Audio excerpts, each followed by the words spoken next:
नमस्कार. हवामान अंदाज आणि बातम्या या आपल्या यूट्यूब चॅनलमध्ये मी किरण वाघमोडे तुम्हा सर्वांचं स्वागत करतो. आज 9 ऑगस्ट सकाळचे 9:30 वाजलेत. पाहूयात येत्या 24 तासात राज्यातील हवामान कसे राहील. हवामान पाहिलं तर मान्सूनचा आस असलेला जो पट्टा हा उत्तरेकडेच आहे.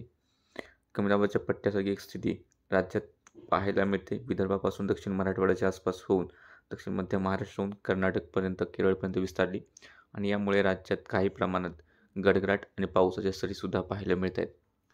कालप्रमाणे आजही बुलढाणा दक्षिण, वाशिम, जगतवती, परभणी, हिंगोलीचे भाग आहेत.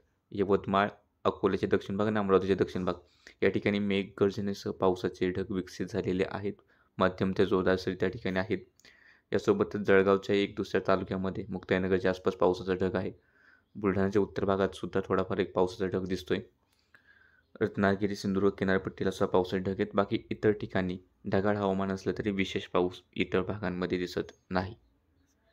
येत्या 24 तासातील विचार करायला गेलो तर येत्या 24 तासामध्ये पुणे, अहिल्यानगर, सातारा, सांगली, कोल्हापूर, बेळगाव, सोलापूर, धाराशिव, छत्रपती संभाजीनगर दक्षिण, जालना दक्षिण, त्यानंतर बुलढाणा, अकोला, अमरावती, वर्धा, यवतमाळ, वाशिम, हिंगोली, नांदेड, चंद्रपूर, गडचिरोली, परभणी, हिंगोली, बीड या जिल्ह्यांमध्ये विखुरलेल्या स्वरूपात मध्यम तर काही ठिकाणी जोरदार सरी राहतील. हा पाऊस सार्वत्रिक नाही, मात्र ज्या ठिकाणी पडेल त्या ठिकाणी जोरदार स्वरूपाचा पाहायला मिळेल. इकडे रायगड, रत्नागिरी, सिंधुदुर्ग, गोवा याही ठिकाणी मेघगर्जनेसह पावसाच्या सरी या पाहायला मिळण्याचा अंदाज आहे.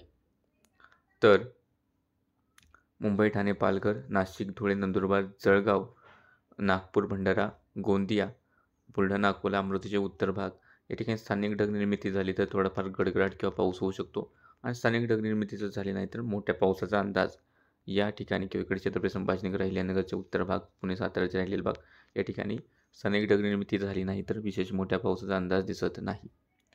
बाकी सध्याच्या अपडेटमध्ये इतकंच. दररोजच्या हवामानाचे अंदाज पाहण्यासाठी चॅनल सबस्क्राईब करा. व्हिडिओ लाईक आणि शेअर करायला विसरू नका.